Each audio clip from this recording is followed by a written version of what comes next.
Good morning, everyone. Can someone from my team please confirm that my voice is audible? Yes. Thank you. Good morning, everyone, and thank you for joining our study permit webinar today. As shared with you earlier, in today's webinar, we will be sharing travel restrictions and study permit processing policies and changes during the COVID-19 pandemic. Just a few housekeeping announcements before we start. Please kindly keep yourselves on mute throughout the duration of the webinar. The format of the webinar will be a presentation, which will then be followed by a Q&A session where we will be addressing questions that you have shared with us.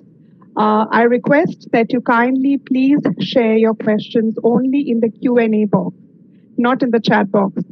Please note that any questions shared in the chat box will not be picked up. So if you have any questions, please type them in the Q&A box. I would like to welcome all of you on behalf of IRCC. My name is Anindita Buragohai, and I am the Outreach Officer for IRCC Delhi. And today we have with us my colleagues from the Outreach team and the Student Unit Manager, Ms. Elena Balboa, who will be addressing your questions.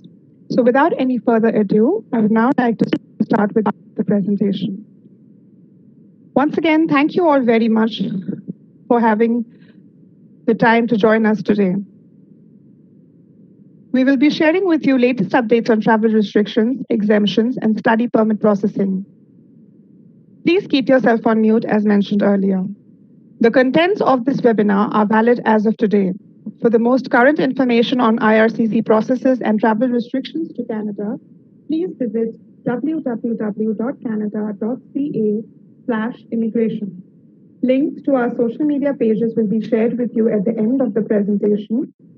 And we strongly recommend that you scan the QR codes which will be provided during the course of the presentation, as they will provide you with important information. So let us begin.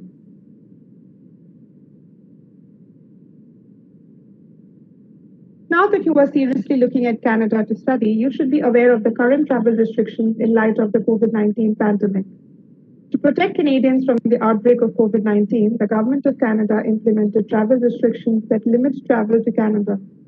Until further notice, most foreign nationals cannot travel to Canada, even if they have a valid visa or an electronic travel authorization. These restrictions stop non-essential or non-discretionary travel to Canada.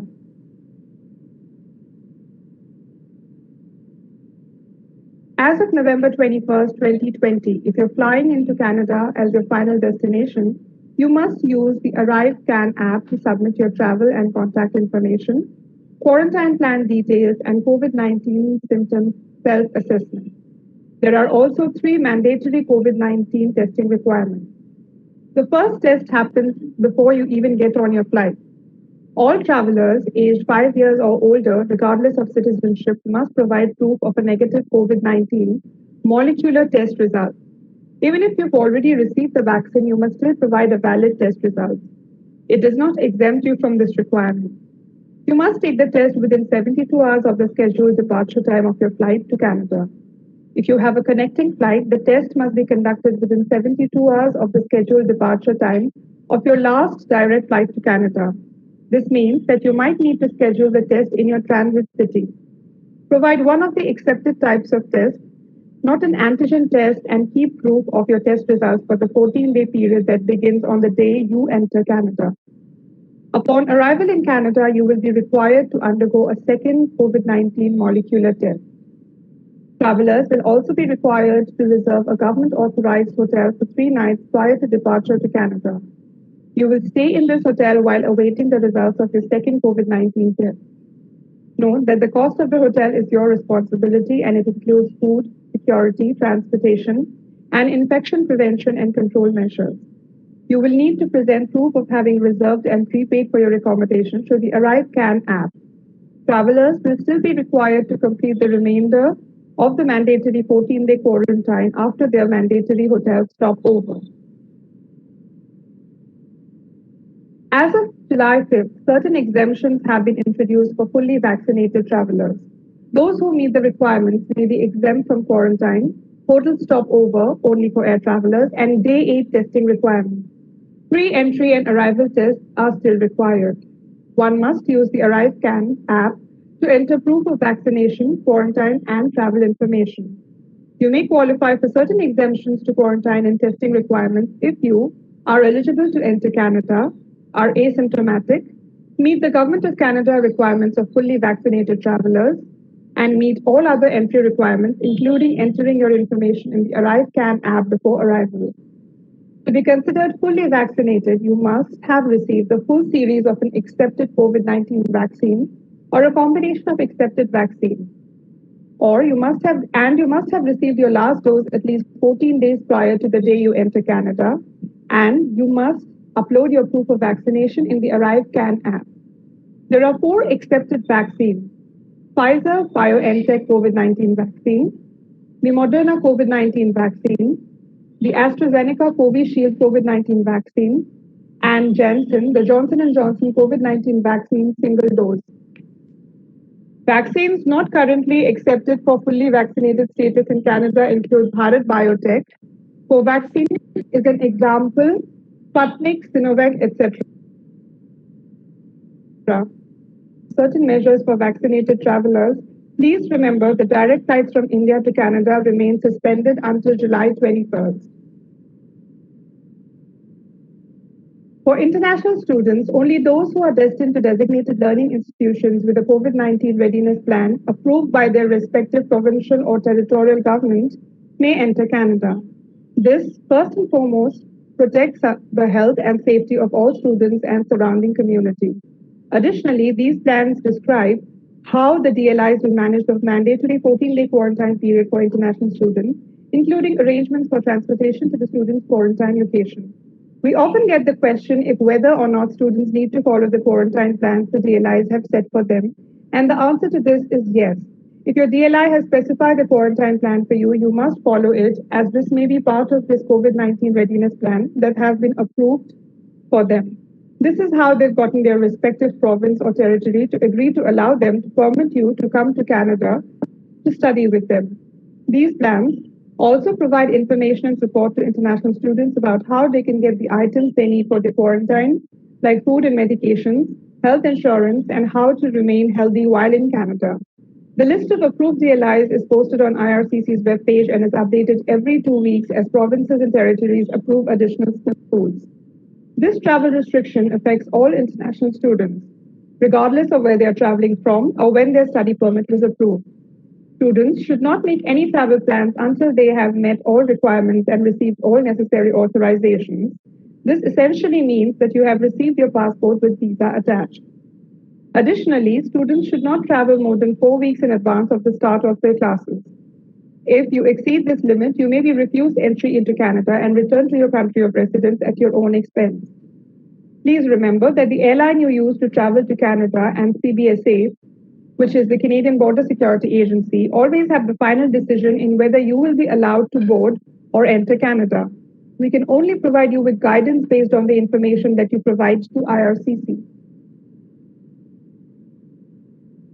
One of the mistakes travelers make is assuming that they can accompany their family member who is traveling on either a work permit, study permit, or a visitor visa to Canada. Most family members will require travel authorization from IRCC. Only those who meet the travel exemptions in their own right will be allowed to accompany their family member, such as a minor child with a study permit who will also be attending school in Canada.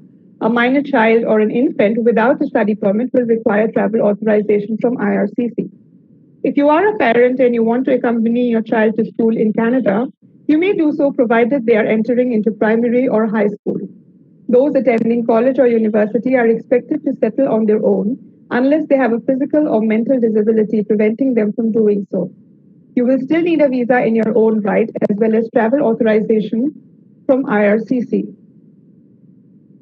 Authorization letters are only granted for temporary residents traveling with or to join their immediate family member in Canada and not for any other reason. Again, you should not make any travel plans until travel authorization is received. Depending on your circumstances, this could take several weeks before you receive a decision on your travel authorization request. This is in addition to processing times for a visa. Before traveling, ensure that you have all of the necessary documents to avoid issues in boarding your flight and at the port of entry. To board your flight, you will need to ensure that you have the following documents with you: your flight ticket, your valid passport, your valid visa, your port of entry or POE letter, your letter of acceptance reflecting the start date of your classes, and your valid COVID-19 molecular test results. In addition to the items that have just been listed, we strongly recommend that you also have with you the following documents for CBSA to show it to them once you reach a port of entry: a reservation for your mandatory 3-day hotel stay if you are not considered to be fully vaccinated, your quarantine plan details. You will still need a quarantine plan in case you test positive on arrival. Proof funds to cover your tuition, living expenses, and transportation costs. English test, language test results, and if your program has already started, evidence that you've been attending classes. COVID-19 has not only changed the way we travel, but also in the way we process applications. There have been some impacts on processing as a result of the pandemic, such as only online applications are accepted at this time. This means you can apply for any type of visa, such as student, visitor, or worker online. However, priority will be given to those applicants who meet the travel restriction exemption. Mandatory online applications is actually a good consequence of the pandemic because this allows us to continually process applications across our network through work sharing of this caseload until operations normalize. When applying online, ensure that your name and date of birth are exactly as they are shown in your passport. We are seeing many cases where, for example, a name is incorrectly entered in the biometrics instruction letter and thus prevents the students from submitting their biometrics. These errors take time to correct and will delay processing. On the IRCC website, the published processing times are no longer accurate since we are prioritizing applications for people who are exempt from the travel restriction. We are unable to provide specific processing timelines and cannot offer a response to any questions on the turnaround for processing of applications at this time. We will contact applicants only when there is an update regarding their application, so please be patient. We encourage applicants to monitor their online accounts, watch our website for updates, and follow us on social media for updated information. IRCC Delhi continues to operate at a limited capacity as necessitated by the pandemic. As such, please expect delays in responding to inquiries. If you need to submit a document or new information, use your IRCC Secure account to send us this information directly into your application. Additionally, please only send one inquiry and wait for a response. Sending the same inquiry multiple times will only cause further delays.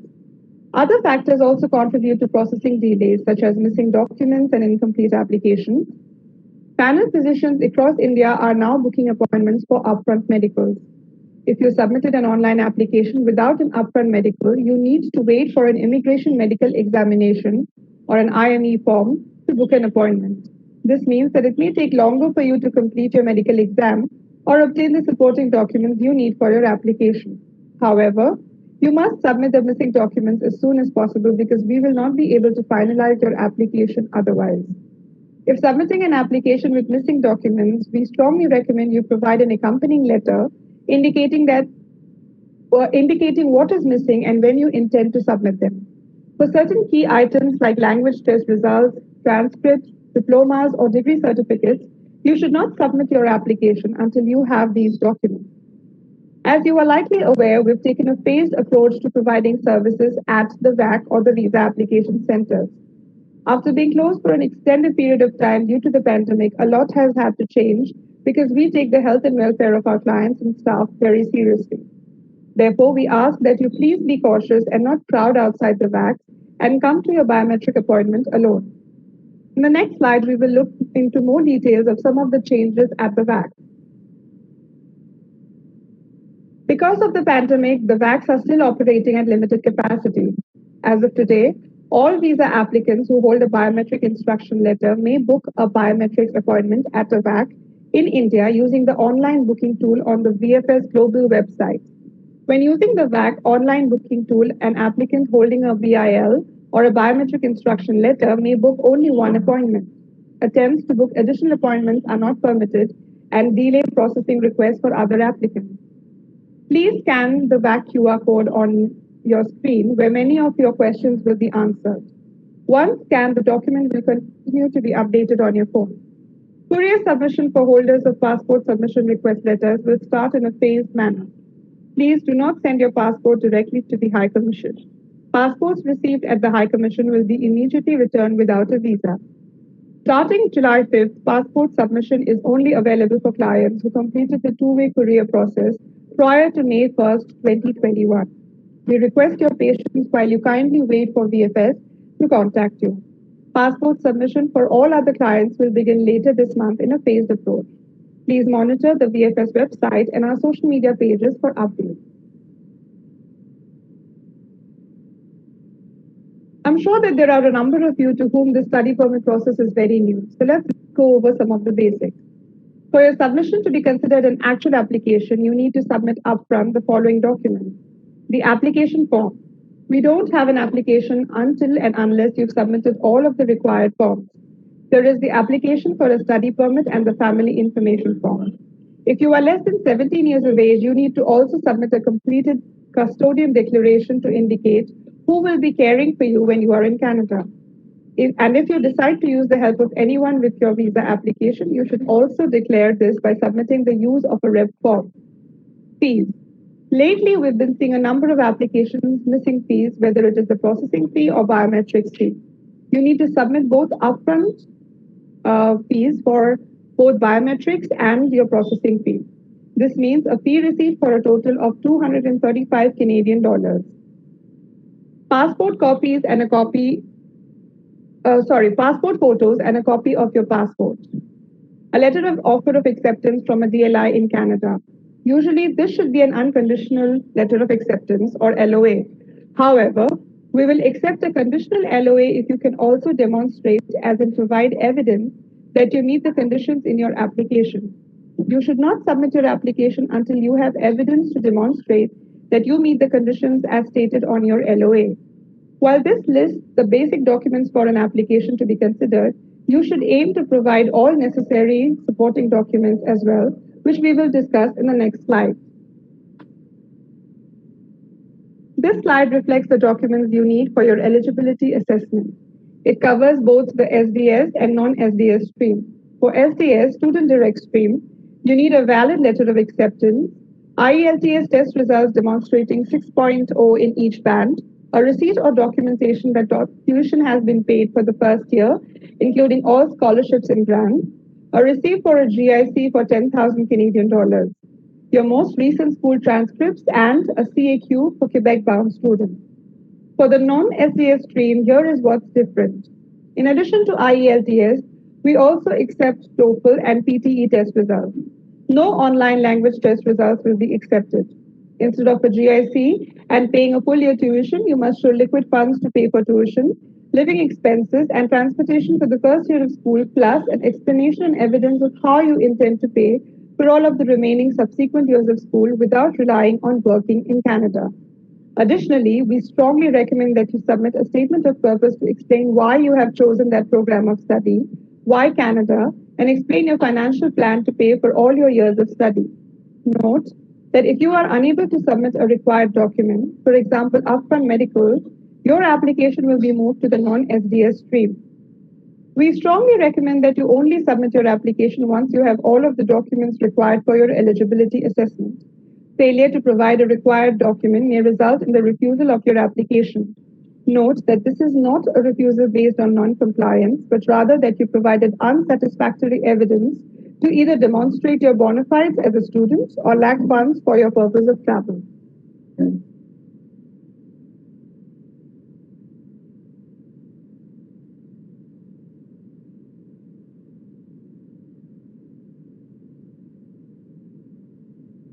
In the next few slides, we want to provide you with information about medical examinations and tuberculosis.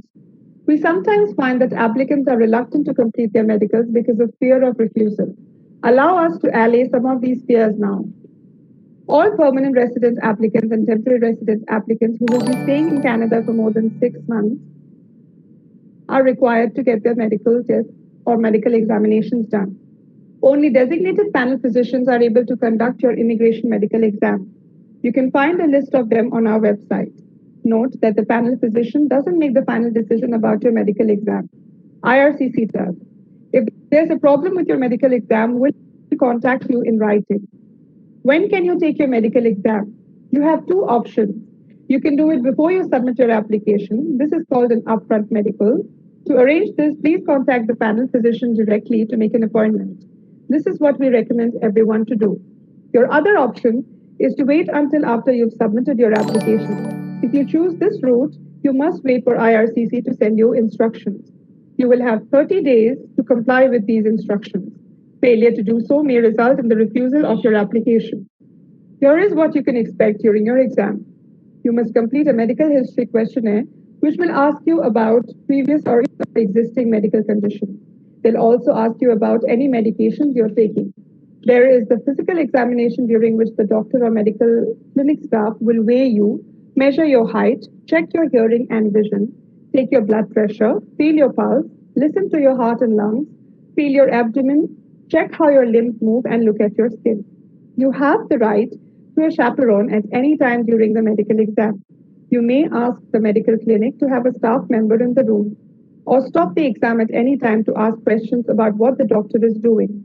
You can also stop the exam and ask for a chaperone even if you refused one at first. And if you have any questions or feel uncomfortable with a part of the exam, please ask the panel physician to stop and tell them about your concerns.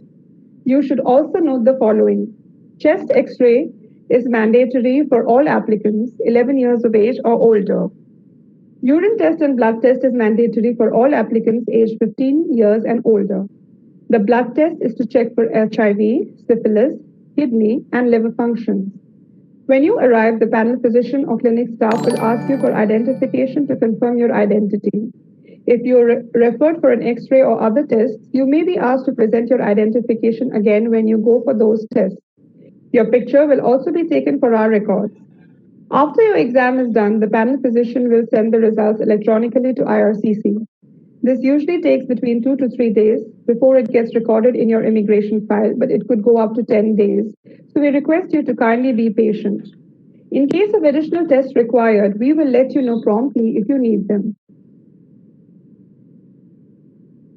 During the medical examination, you will be tested for tuberculosis, also known as TB. If the doctor finds signs of tuberculosis, you may be asked for additional tests to determine if your TB is old and inactive or if it is active.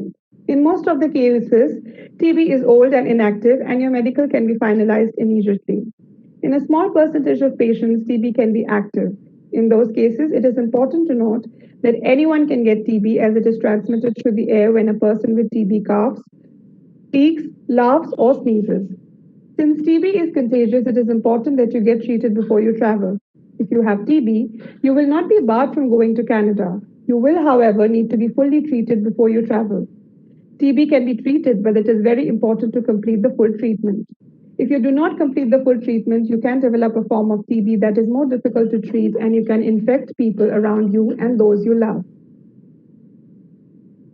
Since we are on the subject of medicals, it is extremely important for you to know that your medicals must be valid at the time of travel. For your knowledge, all medicals are only valid for 1 year from the date of your initial exam.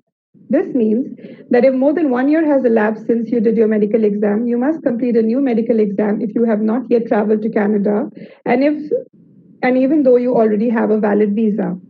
Note that even though you have a valid visa, it will be deactivated if your meds are expired. This only applies to students who have not yet used their visa to travel to Canada. If you have already used your visa and have returned to India for a short vacation in between semesters, you do not need to do a new medical exam to travel back. Let's go over the process of what you need to do. Check your original medical form and look at the date of when you completed your medical exam. If more than 1 year has elapsed or will elapse by the time you are ready to travel, you will need a new medical. To start, you need to contact your local panel physician and book an appointment for an upfront medical exam. You will receive a document titled e-medical and has the following information: a UMI barcode, your photo, your personal details, and the date of your visit.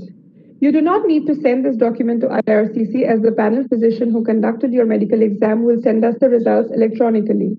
Please bring it with you when traveling, as CBSA may request to see this document at the port of entry when entering Canada. Many of you will have questions about working in Canada and how the current changes may affect your opportunity to be employed. So why is the PGWP or postgraduate work permit important for many students? Work experience provides a better opportunity to gain the language skills and experience required to apply for permanent resident status in Canada. In addition, Canada has some of the highest salaries for workers. Furthermore, persons with Canadian work experience are often able to demonstrate they have the skills, knowledge, and critical thinking required to do the job. It is worth noting that you can obtain up to a 3-year PGWP. This all depends on the length of your eligible studies.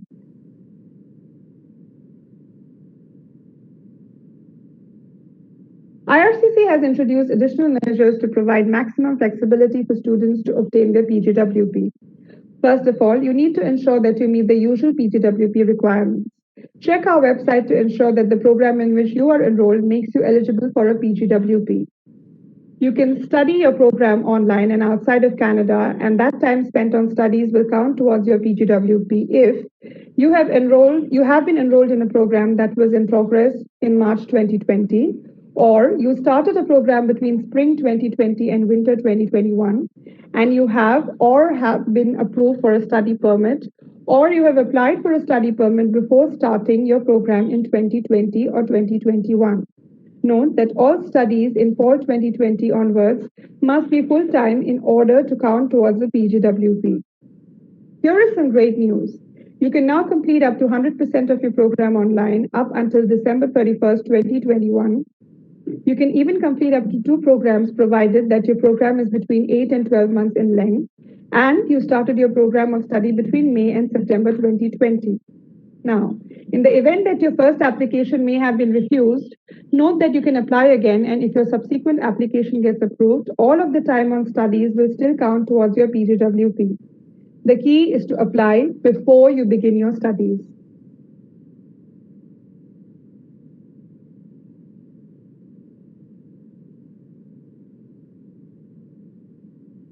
I'm sorry, I'm just facing.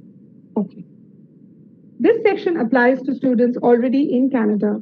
Essentially, if a student switched to part-time studies or had to take a break in studies, for example, the spring semester may have been cancelled due to the pandemic, they may still continue to work on and off campus provided that they were previously a full-time student and already authorized to work on or off campus pre-pandemic.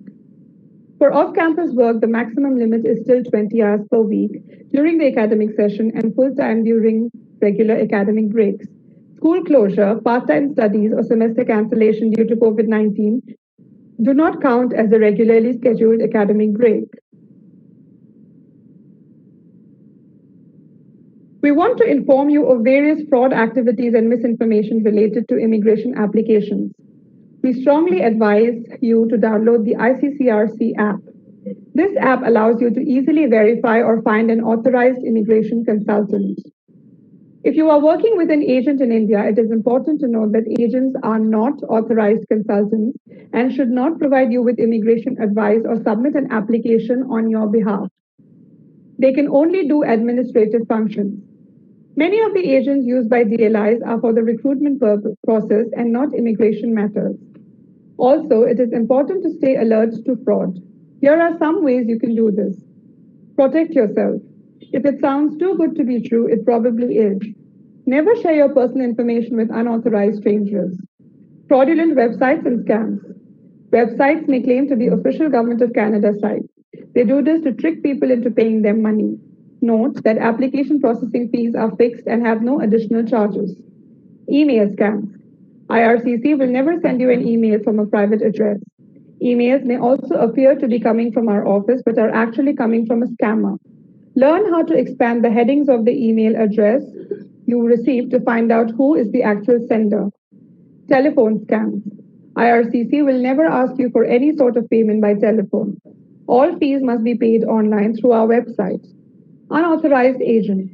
Authorized agents include members of law societies in Canada, members of the Chambre des Notaires in Quebec, and members of ICCRC, a regulatory body of immigration consultants in Canada. An authorized representative can provide you with valuable tips to avoid paying too much money for an immigration service, as well as what you can expect. Any paid representative must be authorized. When you use an authorized representative and if they provide you with incorrect information, you have recourse for it to be investigated through the ICCRC. If you use an unauthorized representative and they defraud you, you have no recourse and should report them to your local police. Note that you can also use unpaid representatives who could be family members and or a trusted friend. Any person assisting you, paid or not paid, must be declared on your application. If you need to contact us regarding your application, please only use the IRCC web form. If you want to attach additional information to your application, send us a request via the web form and we will create a line in your online account to which you can upload the document yourself. This will require 5 business days before you can do this, so please be patient. There is no need to send us your inquiry or documents in multiple ways because this will just slow down the overall processing. If you want to verify if a visa is valid or to report fraud, please contact the fraud email address on your screen. If you are reporting fraud in India, you must also report it to local police. The other email addresses listed were covered in the presentation. Please only send a message to the IRCC COVID travel exemption mailbox if you meet the travel exemptions and require an authorization letter.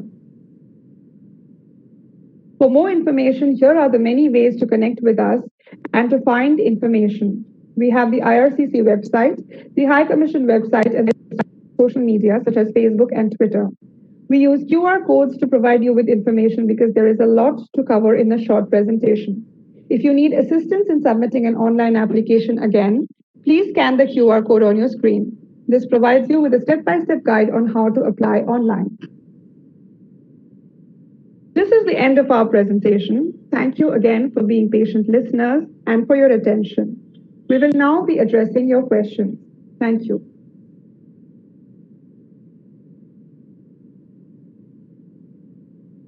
Thank you, Anandita. Good morning, everyone. This is Pooja. I work as Outreach Officer with IRCC. Today, we have Ms. Elena Balboa, who works as manager with Student and Worker Unit to answer all your questions. Welcome, Elena. Before we jump into the Q&A session, I would request all of you to please type your questions in Q&A box only. So we are good to go now.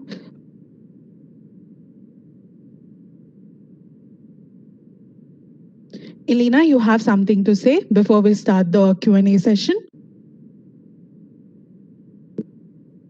You can go ahead with your first question, please. Okay, the first question in Q&A box reads, why there is a delay for all applicants' results? Fresh applications are getting their results in less than a month. Thank you.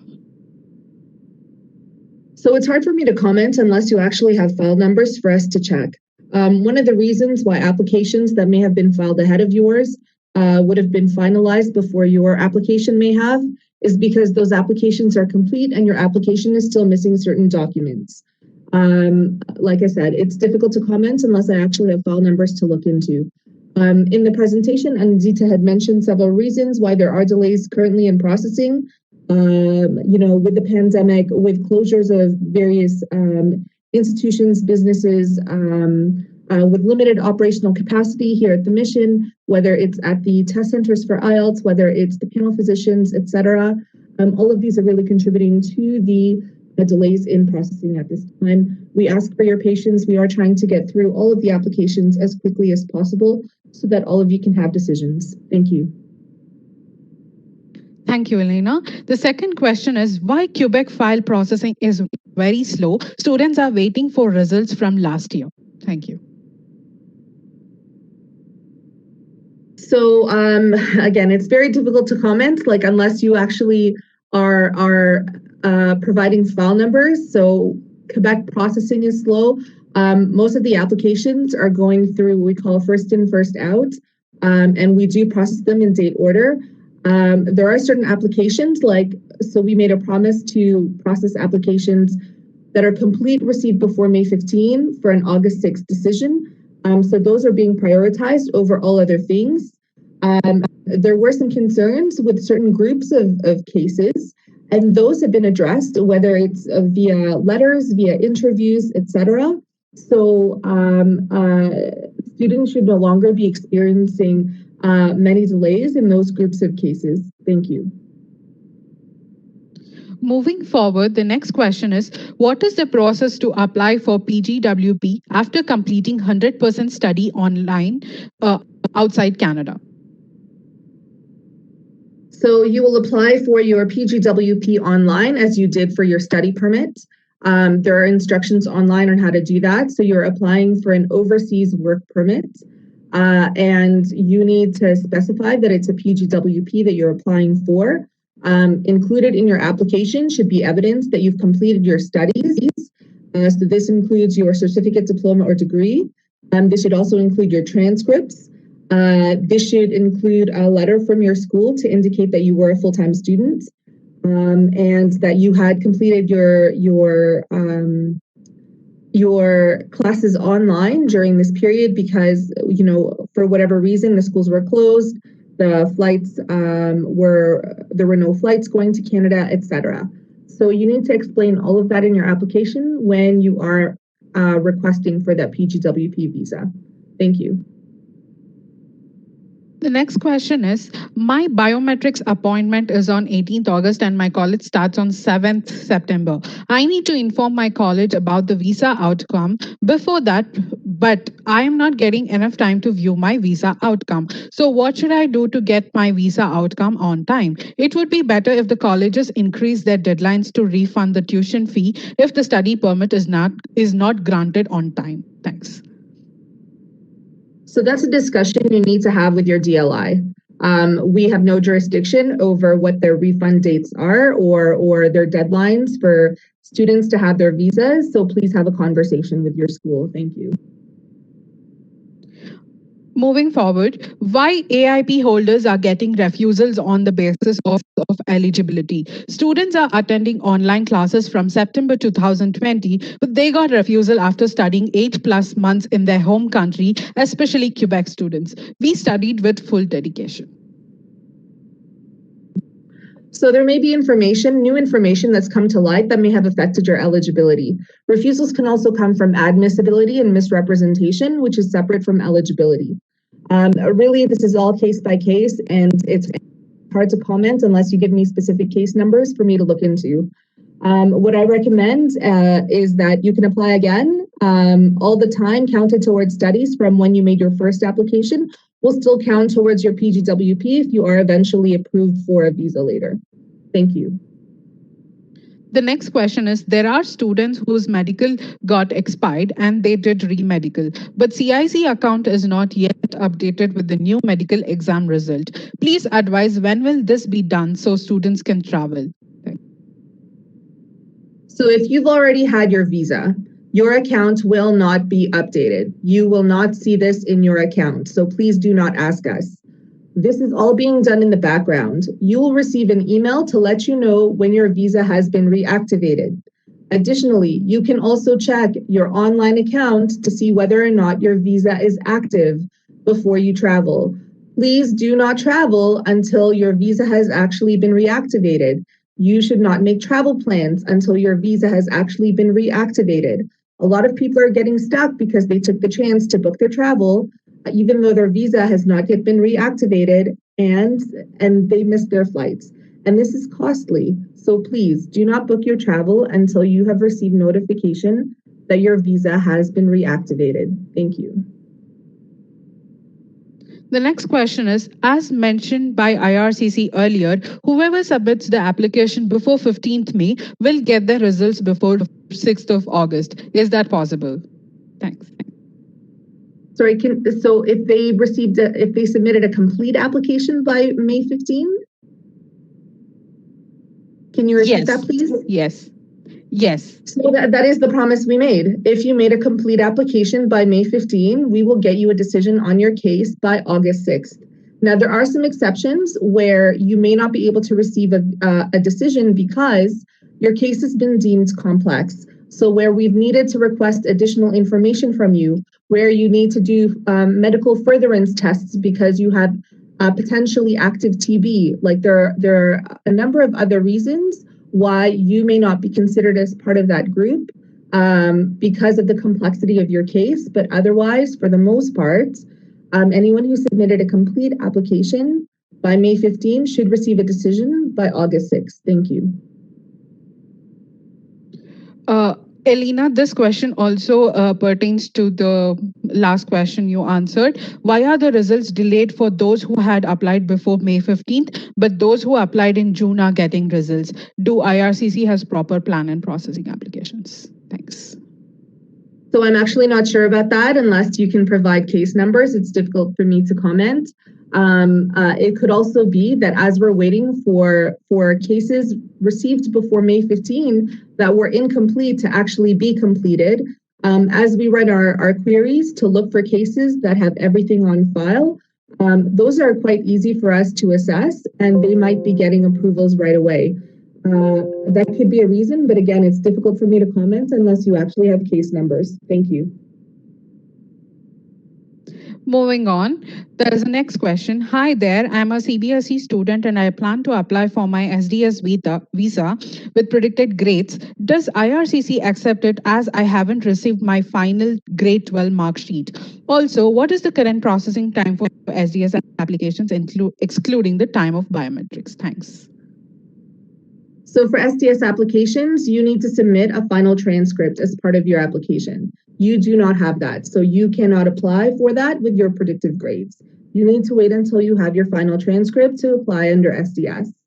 In terms of timeframes, right now we are unable to provide any timeframes because of various delays because of the pandemic.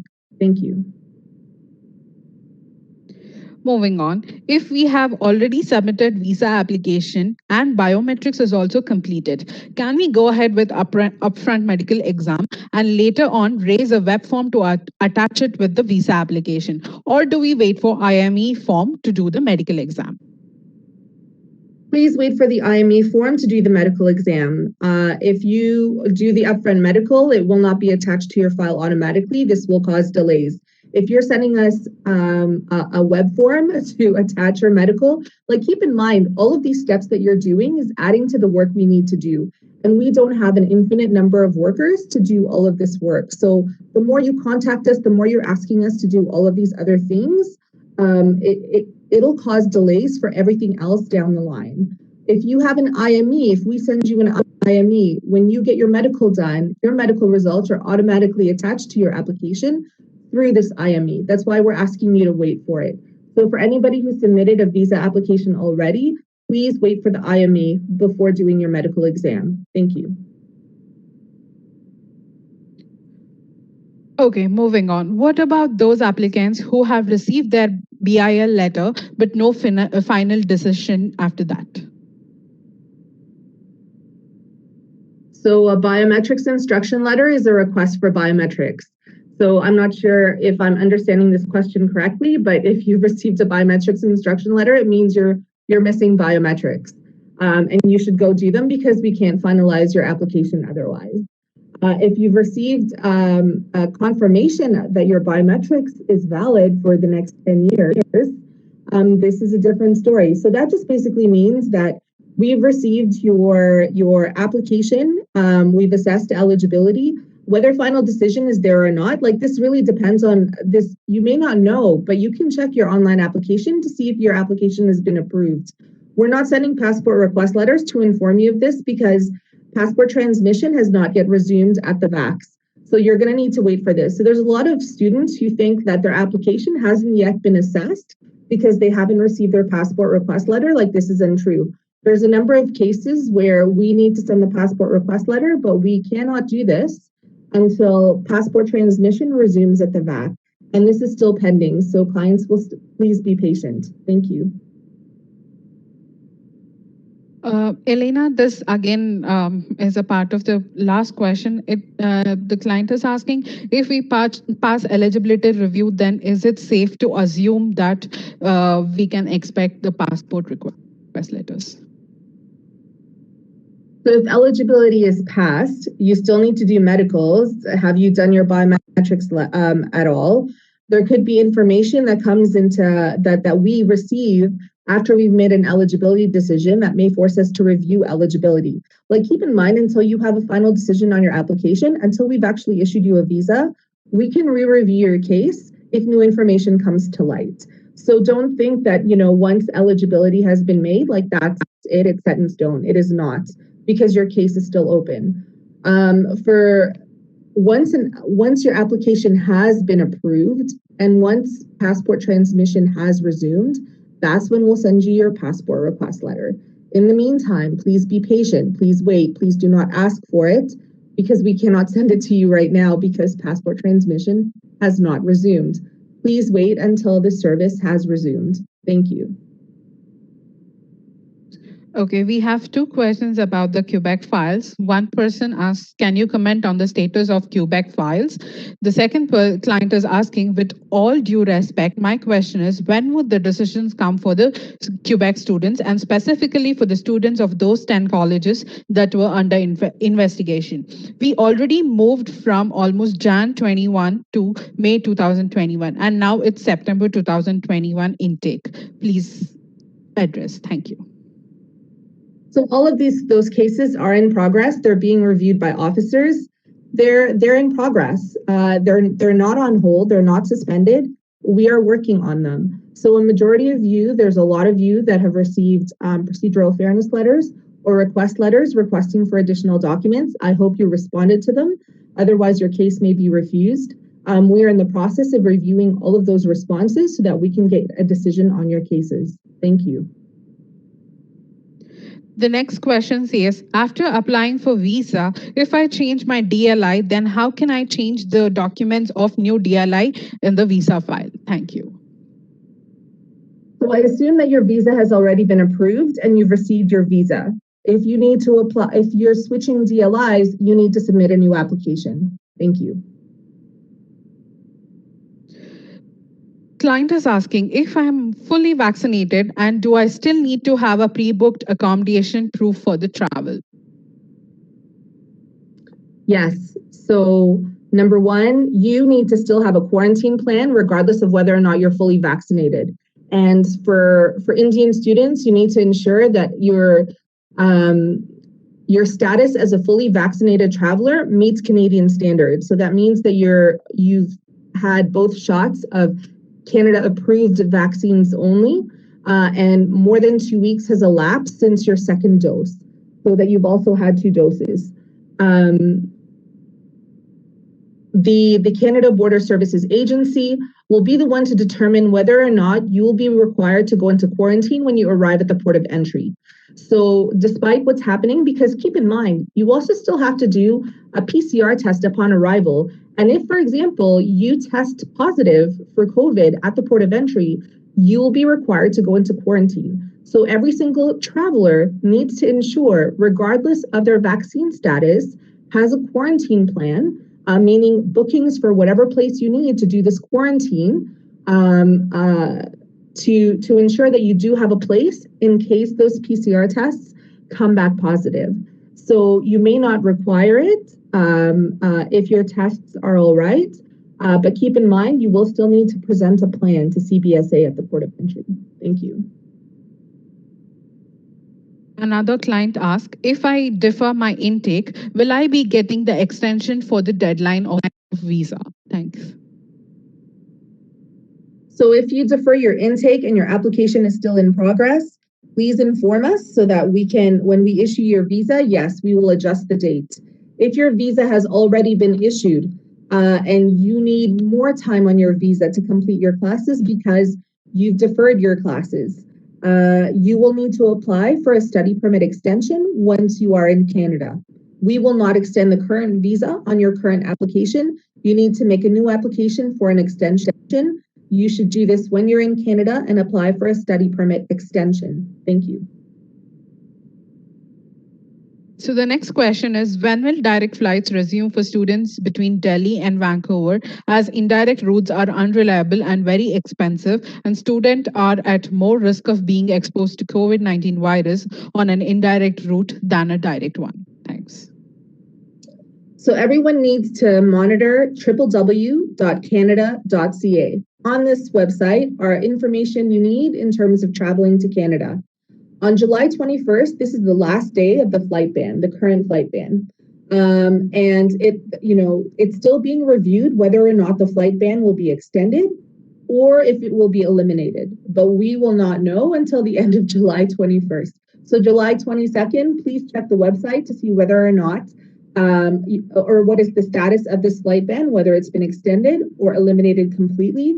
And that'll tell you whether or not direct flights will resume. Thank you. Another applicant asks, BIL mentions that it will expire in 30 days. However, no dates were available in the next 30 days after I got my bill. What should be my next step? I have already booked the latest date possible. Thanks. You can use your bill for a biometrics appointment, even if your bill is expired already. It's perfectly fine. The VACs are aware that there's delays in students getting those appointments, especially because there's a really large backlog to get through of everybody needing biometrics, and which is why a lot of the appointments for July and August are already full. And I suspect you may have a September appointment by now. So don't worry that your bill is expired. It's beyond the 30 days. The VAC will accept it. So please use that to when you're going for your appointment. Thank you. Another question reads, I had a change in passport after receiving passport request due to the old one being damaged. Do I have to send my new passport only for stamping? And how do I update it to IRCC? My new passport also bears the number of old passport. Thanks. So number one, your new passport shouldn't bear the same number. It should be a different number. It's very strange to me that it would bear the same number. So you may wish to check on that. Number two, just send in your new passport with the passport request letter, and we will stamp that one. We will update your application with your new passport details when we receive the new passport. Please do not contact us in any other way. Thank you. So the next question reads, I will be traveling with my family. So each member needs to register at Arrive Can app, or just one member can add the details. Thanks. To be honest, I'm not sure. This Arrive Can app is really for CBSA and it's not IRCC. I do believe like you're permitted to add family members, but up to a certain number. And then after that, they need to have their own entry or registration. So have a look and try it out. If not, just register each family member separately. Thank you. The next question is, I just wanted to know, is there any negative impact of withdrawal of previous application on current one? It depends on what you withdrew it for. Hard for me to comment unless I have case details. Thank you. Thanks, Elena. So the next question reads, due to the extended closure of visa centers, it was not possible for many Indian students to submit biometrics before 16th May. How do you plan to handle such cases? Thank you. So those cases go into queue in date order, and we'll get to them after we get to the cases that were deemed complete by May 16. So the priority is the complete application submitted by May 15, and then everything else goes afterwards. Thank you. So the next question reads, do we require a RT-PCR test done from the stopover country, even if we have tested before boarding our flight from India? Thank you. Under the current flight ban restrictions, yes. Thank you. Is GIC mandatory for non-SDS submission? No, GIC is only meant for SDS submission. Thank you. Will SDS applicants receive priority in passport submission and stamping? So frankly, when we request for passports, it'll be all the students with approved cases. Are we going to delay it? No, we're going to send all the passport request letters out at the same time, and it's about you making your booking for passport transmission for the courier service to send your passport to us. So that's up to you. Thank you. So the next question reads, does non-SDS stream have high rejection risk because the student has submitted every document required for the SDS stream and just not having 6 in each band? So this question is a little odd because for SDS submission, you need 6.0 in each band. Like that's just mandatory. Otherwise, you don't meet the SDS requirements. Am I understanding that question correctly? Yeah, that's what they meant. They meant like, do you see a higher rejection risk because like the student has submitted every document required for the SDS stream, but not having 6 in each band. Yeah, so for SDS, 6.0 is mandatory. And then for non-SDS, this is also the bar that we're requesting to meet because we are talking about post-secondary education in Canada. And you should have at least a 6.0 in each band to be able to keep up academically. Thank you. So the next question reads, I have already got my passport request letter. My IELTS is going to expire on August 27th. Can I travel with the expired IELTS? Yes, you can travel with the expired IELTS. Thank you. Can you comment on the processing and timelines for spousal open work permits? We have been waiting for more than a year now. Can you share where are you with the current processing files? Thanks.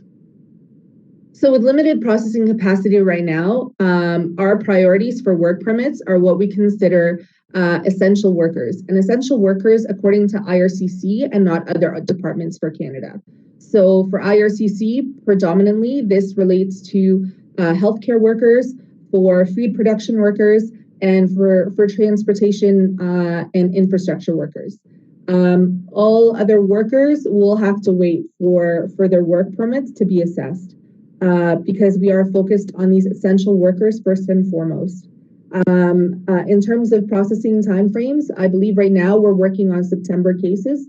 So September 2020, like I realize it's a really long wait time, but that's because we've had other priorities to deal with, and the pandemic has really affected our capacity for production significantly.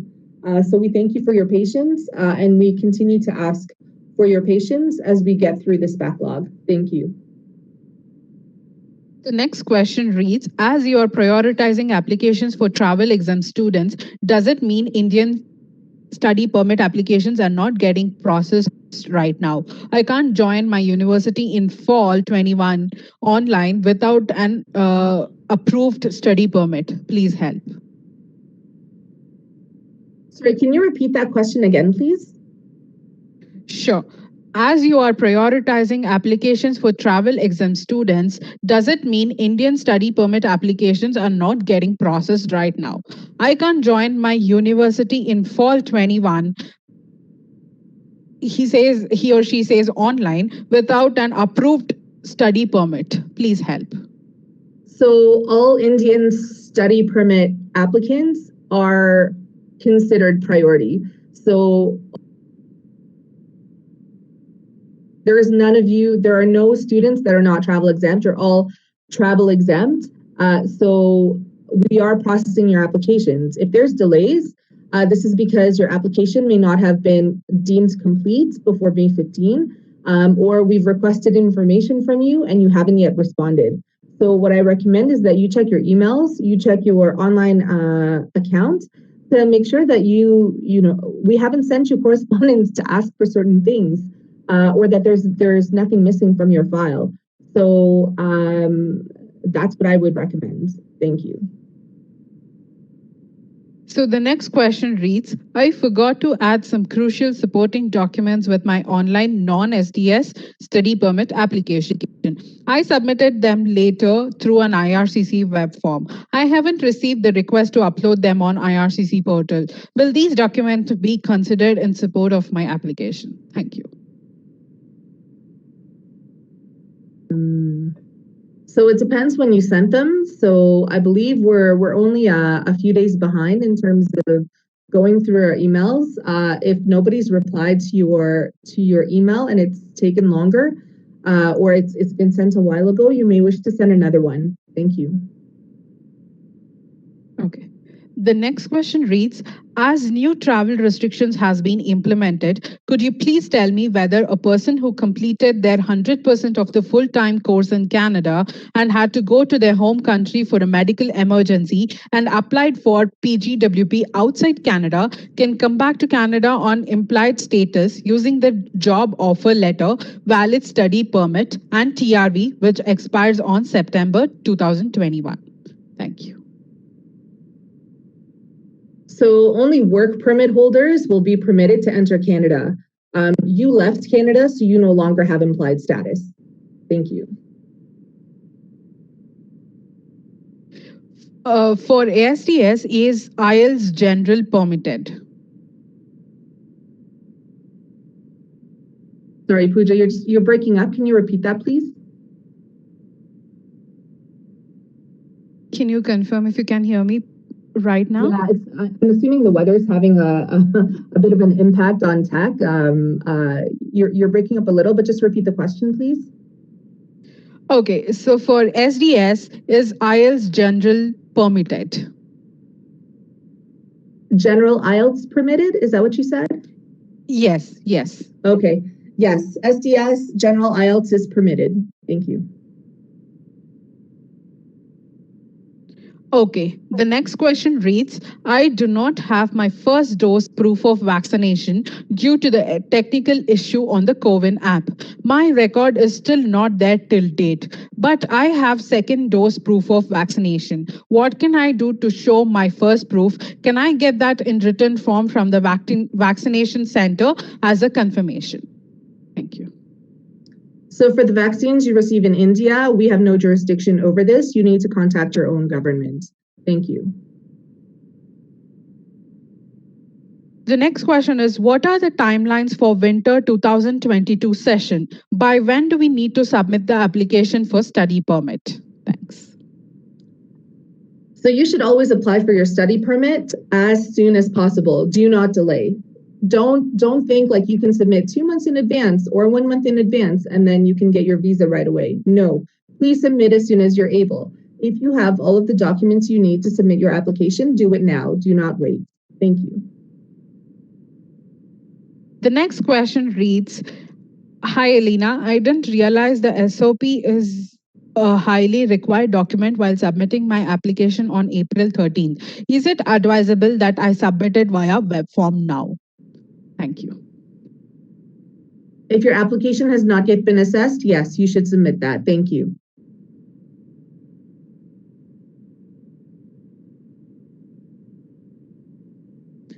So, the next question reads, what all factors you consider while analyzing relevancy of studies? Is there a body to do so or the VO analyze on their own? I'm so sorry. That was all broken up again. Can you repeat, please? So I'm so sorry about the technical issue. So the question reads, what all factors you consider while analyzing relevancy of studies? Is there a body to do so or the VO analyze on their own?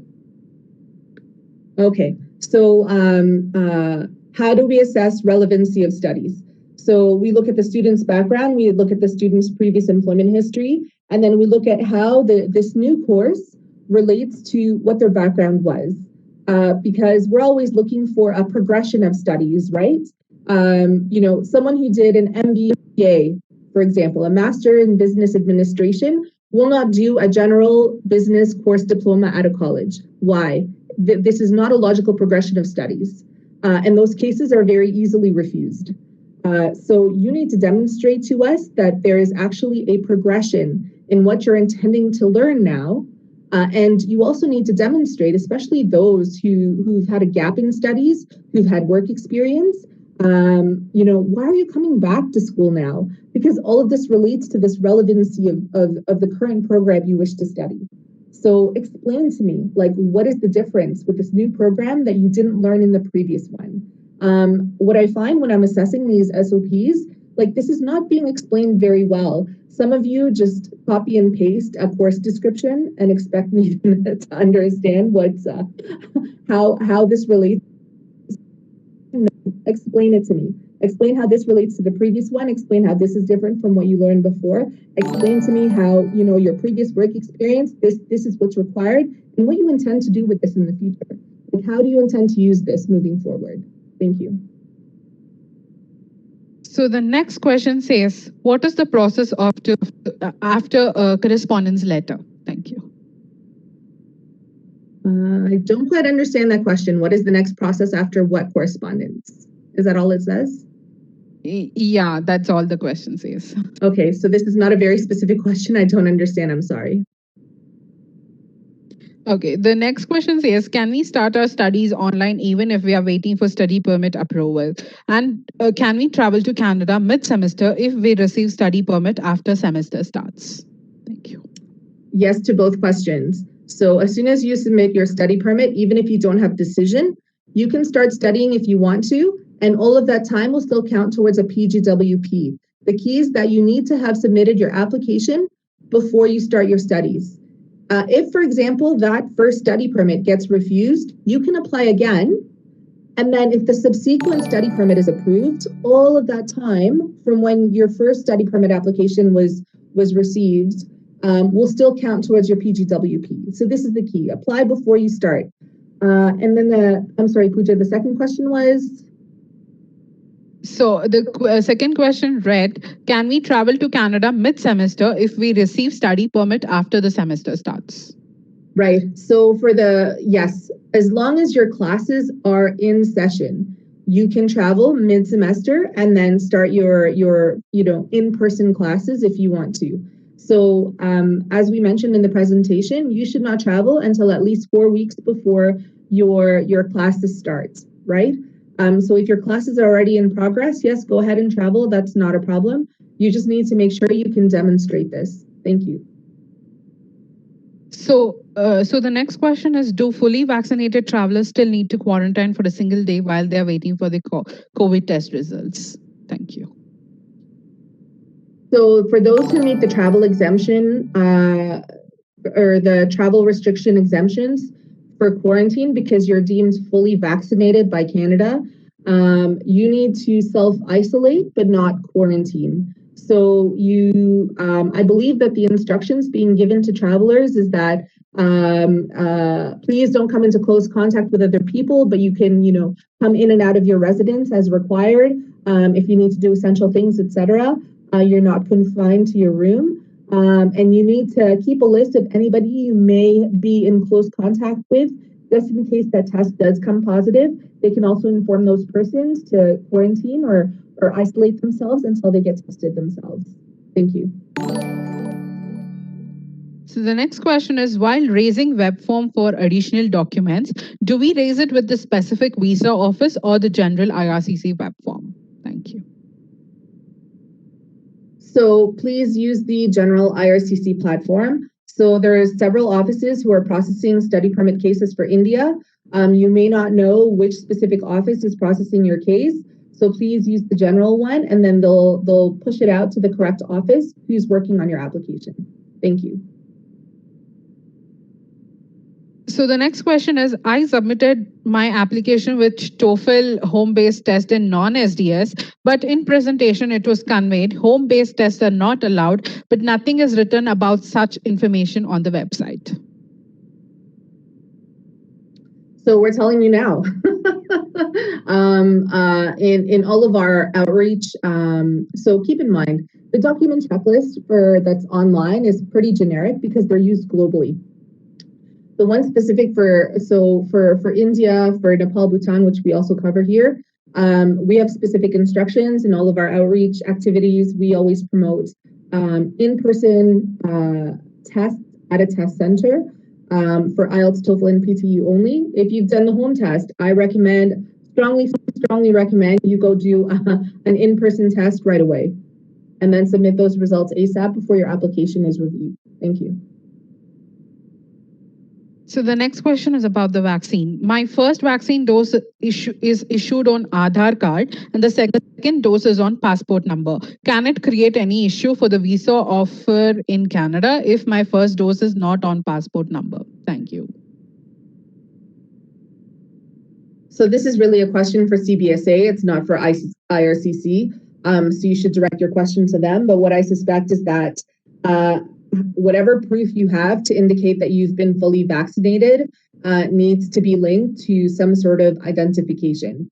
And so if those identifications are sufficient, then that should be fine. Thank you.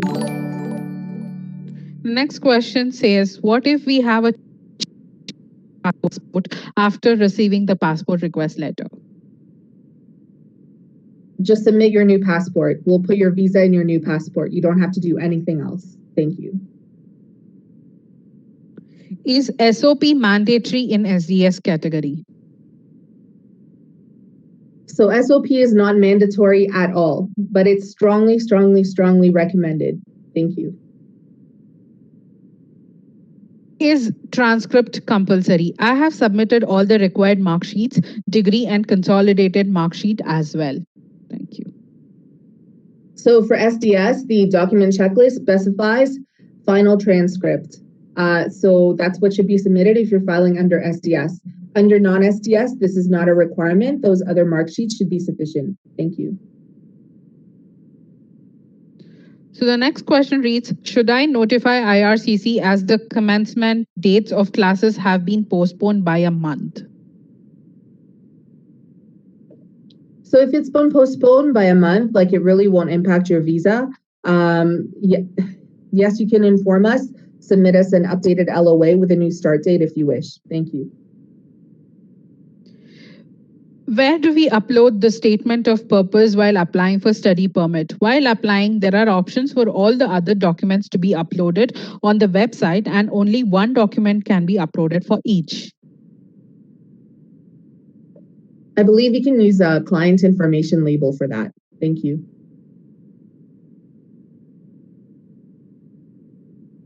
Okay, the next question reads, how do you determine if a candidate will leave Canada after their program?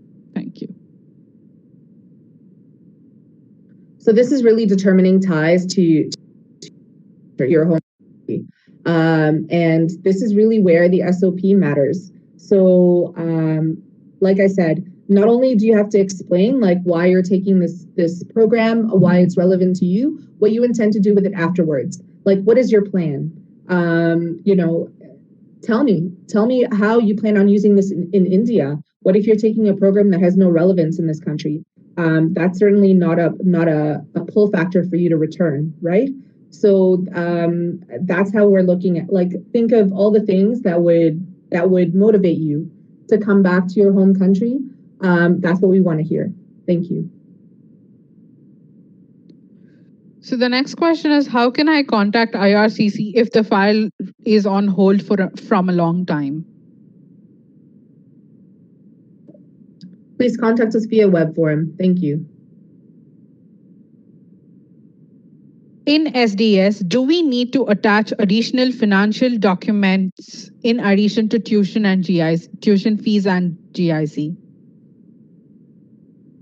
So while the SDS document checklist doesn't specify for you to submit any other financial documents, I highly recommend it to show us that, number one, the provenance of the funds you've demonstrated to pay for your tuition and your GIC, and number two, also to show that there's either sufficient funds already or there's incoming funds to pay for any subsequent years of schooling. Thank you. Does complete application include the upfront medical exam also? Absolutely. Thank you. Is it mandatory to have a quarantine plan, hotel stopover at the POE city itself in case we have to transit within Canada, and provided we have taken both doses of approved vaccine? For example, if the POE is Toronto, but the final destination is Winnipeg. Thank you. So your quarantine plan will need to be in Winnipeg, because I believe that, so the number one, you're fully vaccinated, which means you could potentially be exempt from the quarantine measures.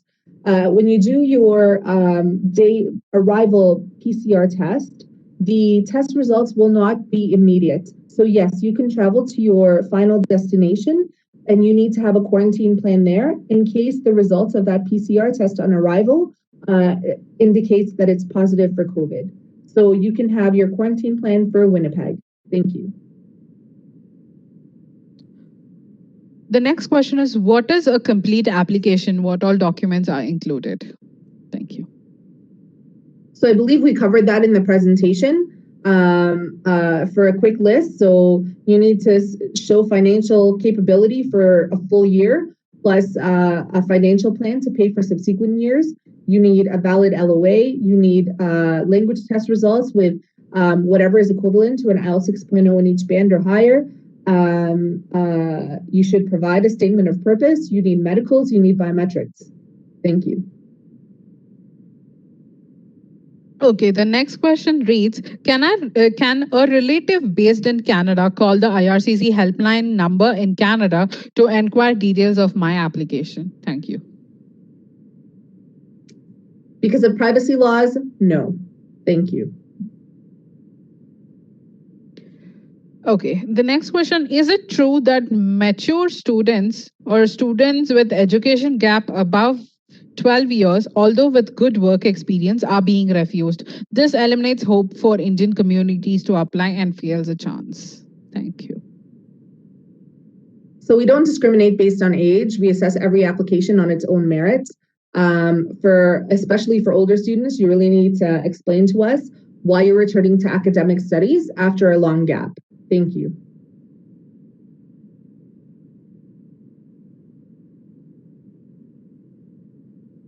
Okay, the next question reads, does a biometric validity letter mean a decision has been made on my file? Thanks. Usually, yes. You should check your online account to see whether or not that decision is there. And likely you haven't just received your passport request letter is all. Thank you.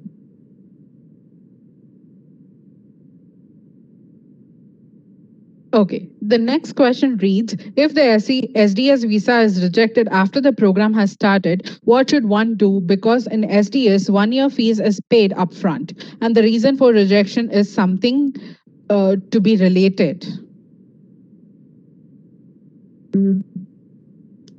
Okay, so I don't understand the last part of that, but if you've been refused, you've already paid a full year tuition. You can either ask to defer your studies with your school and try to apply again, or if you want a refund of your fees, you can ask your school what their refund policies are. Thank you.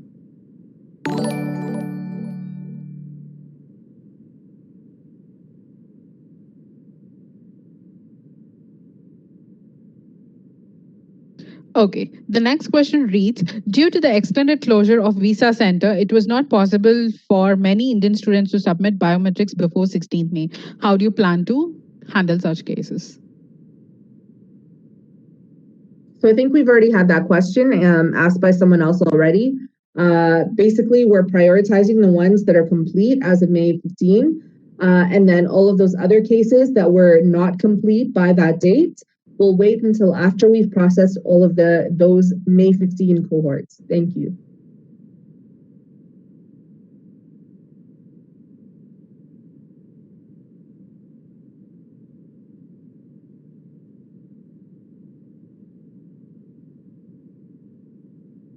Okay, the next question reads, hope you're all well. What did IRCC mean by complete application by May 15th as biometric services were suspended across the country by April 25th?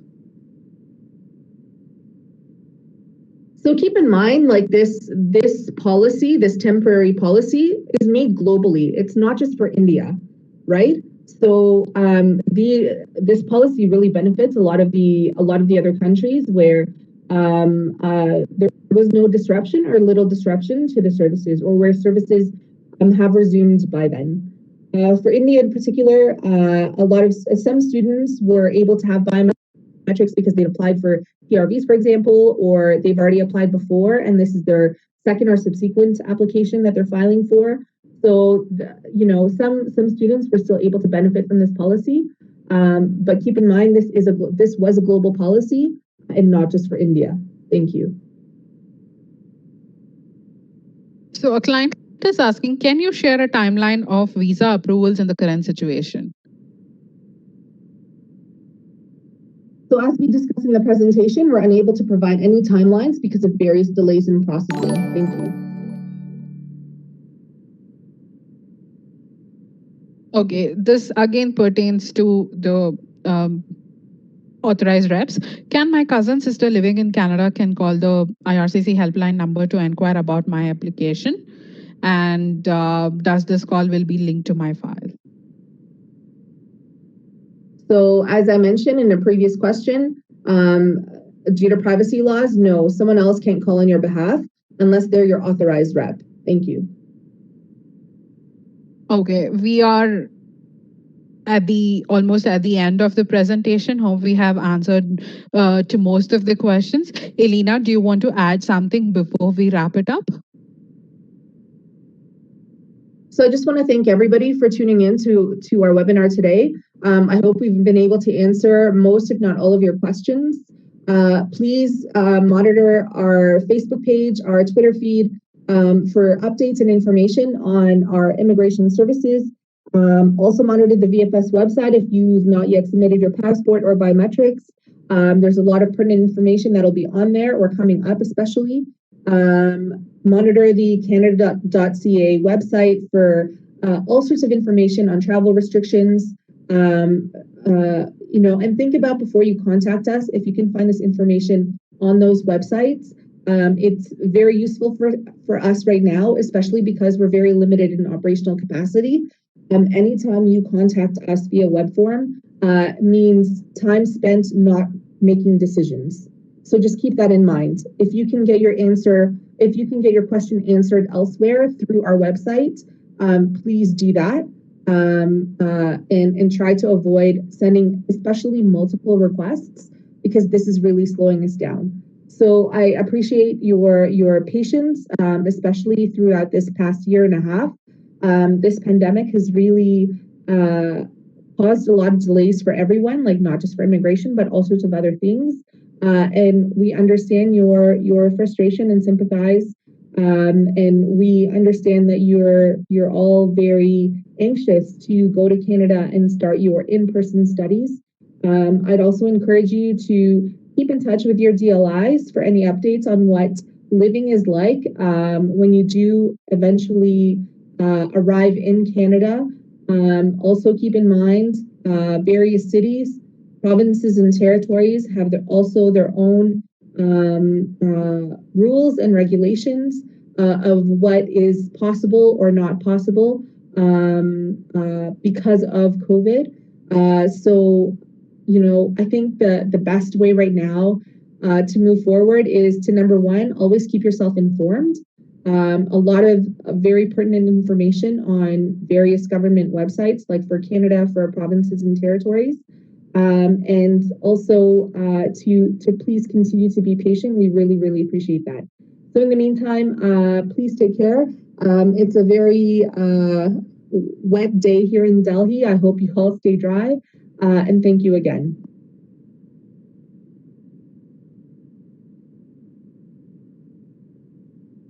Thank you, Elena. So thanks to all of you for attending the webinar. Take care and stay safe. Have a good day. Thank you. Bye-bye.